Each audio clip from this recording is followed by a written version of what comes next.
வணக்கம். ஷாப் வந்து க்ளோஸ் பண்ணிட்டு வந்தாச்சு. சாப்பிட போறேன். என்னன்னு பாத்தீங்கன்னா எங்க வீட்டுல ஆப்பம் கொஞ்சோண்டு எங்க அப்பா தின்ட்டு வச்சிருக்காங்க. இப்பதான் சுட்டது காலையில இருந்து எடுத்து. சால்னா சால்னா யாது குருமா யாது கடையில் உள்ள குருமா.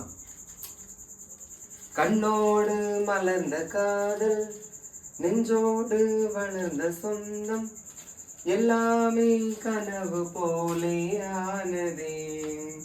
இன்னைக்கு இவ்வளவுதான் ஸ்பெஷல். இன்னைக்கு ஷாப்ல நல்லபடியா வியாபாரம் போச்சு. ஆனா ஒரு சில கஸ்டமர் ஆன்லைன்ல வாட்ஸ்அப்ல சமாளிக்கிறது எப்ப தாங்க முடியல. எத்தனை மணில இருந்து கலெக்ஷன் பார்ப்பாங்க? ஒரு மத்தியானம் 1 மணில இருந்து ராத்திரி 8-10 வரைக்கும் கலெக்ஷன் இருக்கிறதெல்லாம் அனுப்பி கொடுத்துக்கிட்டே இருப்போம். கடைசியில் என்ன தெரியுமா சொல்லுவாங்க, உங்க ஷாப்ல கலெக்ஷன் கம்மியா தான் இருக்கு, அடுத்த தடவை வரும்போது பாத்துக்கலாம் அப்படின்னு சொல்லுவாங்க. எவ்வளவு காண்டா இருக்கும் தெரியுமா? சரி இருக்கட்டும், விதவிதமான கஸ்டமர்ஸ் ஒவ்வொரு நாளும் வராங்க. கடைசியில் அவங்க என்ன தெரியுமா சொல்லுவாங்க, நீங்க வீடியோல ஒரு மாதிரி இருக்கிறீங்க, வியாபாரத்துக்கு ஒரு மாதிரி இருக்கீங்கன்னு சொல்லுவாங்க.